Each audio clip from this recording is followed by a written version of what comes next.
Baraza ni baraza la ushauri la watumiaji wa huduma na bidhaa za mawasiliano Tanzania, yani TCRA-CCC, ambalo baraza hili limeundwa kupitia sheria ya mamlaka ya mawasiliano Tanzania, sheria namba 12 mwaka 2013, ambapo kifungu namba 37 cha sheria hiyo kimetaka kuanzishwa kwa baraza la ushauri la watumiaji wa huduma na bidhaa za mawasiliano Tanzania, ambapo baraza hili lina kazi kubwa ya kutoa elimu na kushauri kwa wananchi juu ya zile haki zao ambazo wanatakiwa wawe nazo kwa ajili ya matumizi mazuri ya huduma na bidhaa za mawasiliano, lakini pia na wao kama watumiaji kuna wajibu ambao pia wanatakiwa nao wawe nao kwa zile huduma ambazo wanazipata kupitia hizo huduma na bidhaa za mawasiliano.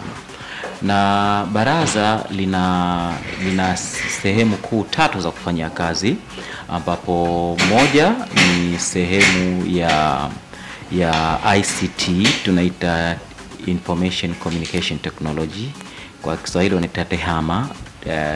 Kwa hiyo katika TEHAMA kwa ujumla wake, masuala ya mitandao, masuala ya uhifadhi wa taarifa binafsi za kimtandao, masuala ya mitandao ya kijamii, masuala ya mawasiliano yenyewe kwa maana ya kwamba simu, kwa maana ya kwamba radio pia ni chombo cha mawasiliano, kwa maana ya kwamba vingamuzi na TV na mambo mengine yanayohusiana na hayo.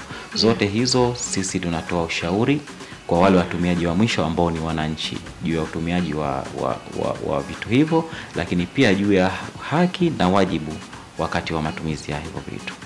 Lakini sehemu ya pili ambayo tunaifanyia kazi kama baraza ni sehemu ya broadcasting, ambao tunaita ni ambapo utangazaji sasa ndo kuna hayo masuala ya upatishanaji habari kwenye hizo TV au radio station kama hivi na zinginezo, lakini ni habari kwa ujumla wake.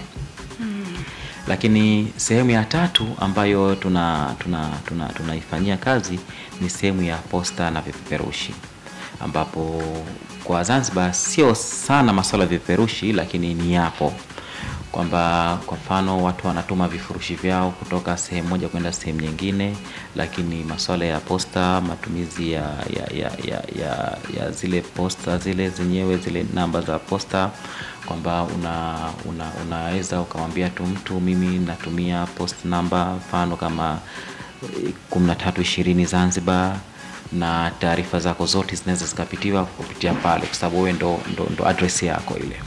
Kwa hiyo hayo ndio kiujumla ambayo tunafanya kazi kama baraza la ushauri la watumiaji huduma na bidhaa za mawasiliano.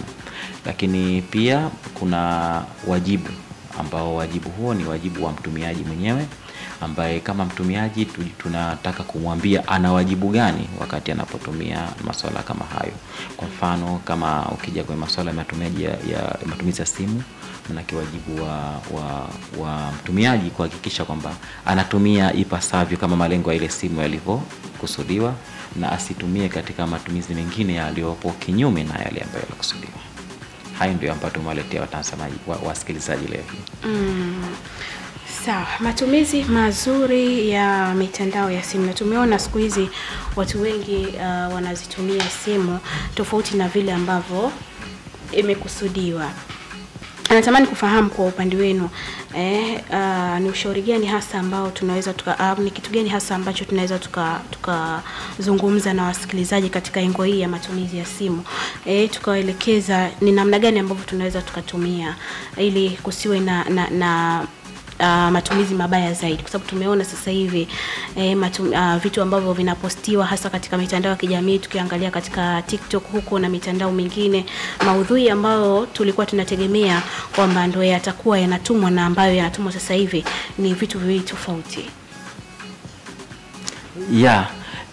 Katika hilo tutazungumzia kwanza na hayo matumizi yenyewe kiujumla, na la pili tutazungumzia njia mbalimbali ambazo wanatumia matapeli kwa ajili ya kuwatapeli wananchi, lakini pia tutazungumzia njia zipi ni nzuri ambapo unatakiwa kuzifanya kama mtumiaji wa mwisho wakati kuwa na wakati unapopatwa na hilo janga la utapeli.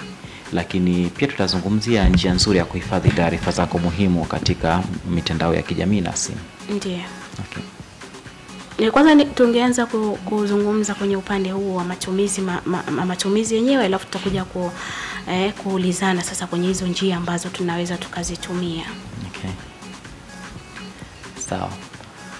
Kwanza kama mtumiaji, sisi kama baraza tunashauri kuhakikisha kwamba matumizi ya simu yanaendana na lengo la simu.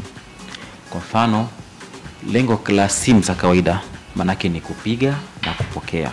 Lakini pia kifaa kile cha mawasiliano ambacho ndio simu kinatumika kuweza kupatia taarifa mbalimbali. Na zile taarifa zimegawanyika na pia zina vyanzo tofauti. Kwa hiyo kama mtumiaji anatakiwa ajue lengo lake pale, lakini pia ajue mipaka yake.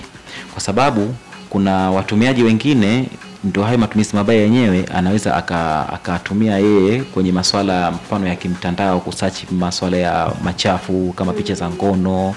Lakini simu ile anaweza kashika mtoto ambaye yupo chini ya umri wa miaka 18 au hata kama yuko kwenye 18 lakini pia yuko chini ya uangalizi, anaweza akapata taarifa ambazo hazimhusu kwa wakati ule, jambo ambalo ndo linapelekea hata uvunjifu wa maadili na pia matumizi mabaya ya hiyo mitandao yenyewe. Wapo ambao wanachukua simu, wanajirekodi, wengine watu wadogo tu wa miaka 13, 14, wanajirekodi picha za wazi kabisa, lakini baadaye hizo tunazikuta kwenye mitandao ya kijamii. Na la pili, pia kuna kitu watu siku hizi wanaiona kama ni ufahari, kwamba mtoto kumfanya decoration ikawa too much, kwamba mtoto wanampamba sana then wanamtuma tu kwenye mitandao ya kijamii. Kwa hiyo yule mhalifu wa kawaida akiona vile anaona kwamba yule mtoto pengine ameshakuwa yule, kwa sababu anapangiwa mambo sio size yake. Ameshakuwa yule. Lakini wacha mhalifu tu, mtoto mwenyewe mentality pia naye unamharibu. Anahisi kwamba pengine kuweza kupakwa makeup, kuweza kutoa mawigi na kwenda kurusha kwa mitandao, manake hata vile akikuwa anaona ni jambo la kawaida. Lakini kumbe ilikuwa ipo tu njia nzuri tu ya kuweza kutumia mitandao ya kijamii vizuri. Let's say unaingia YouTube, unamdownloadia masomo, baadaye unampa masomo yake, anasoma. Ni ile kifaa cha mawasiliano, lakini umekitumia kwa mazingira mazuri, ambapo kinaweza ikamkuza yeye mwenyewe vizuri, lakini pia kinaweza ikatoa matokeo mazuri ya matumizi ya hivyo. Kwa hiyo hayo ndio ambayo tunaiona sana kwenye jamii, na sisi kama washauri wa masuala haya ya mawasiliano tunatakiwa tuyatoe kwa jamii. Lakini sambamba na hilo, kuna masuala mazima ya hii mitandao ya kijamii haya kama ya Facebook na mengineyo. Watu wameenda mbali zaidi. Sasa hivi watu wanatuma picha wazi za utupu kabisa, jambo ambalo linaharibu maadili ya Mtanzania, linaharibu silka, tamaduni na desturi zetu. Na ukienda nyuma kidogo, watu walikuwa mpaka kumuona mtu yupo katika hali ya utupu ilikuwa ni jambo gumu sana. Lakini kwa sasa imekuwa ni jambo jepesi, kila mmoja anaona yeye ni kawaida. Na hili linapelekea mpaka sijui, Mungu atunusuru, kizazi chetu cha baadaye kitakuwaje. Maana asilimia kubwa ya watumiaji wa mitandao ni vijana.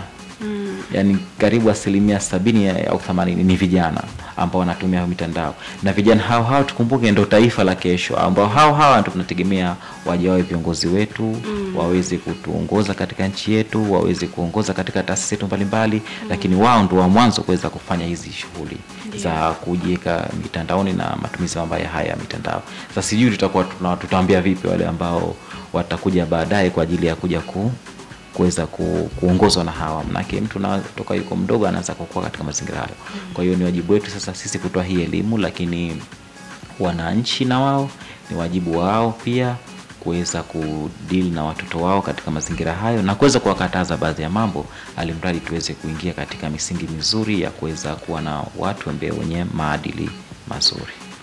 Na ni hatua gani ambazo zinachukuliwa kwa mtu ambaye atakuwa ametuma maudhui yasiyofaa katika mitandao?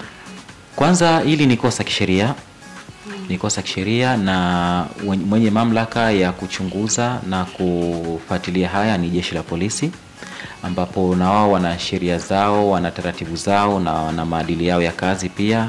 Lakini pia kwa kushirikiana na TCRA wanajua jinsi gani ya kuweza kumpata mpaka mtumiaji wa hayo mambo, na wanakamatwa na wanachukuliwa hatua, ikiwa ni pamoja na kwenda na kufungiwa samahani, sio kufungiwa, na kifungo na masuala mengine ambayo ya kisheria kupelekwa mahakamani na mengineyo. Kwa hiyo hayo ni miongoni mwa mambo ambayo kama serikali, kama jeshi la polisi ndio wao wanachukua, lakini sisi hatuna mamlaka ya kuzuia wala kukamata. Sisi kubwa ni kutoa elimu juu ya ule utumiaji mzuri wa huduma na bidhaa za mawasiliano.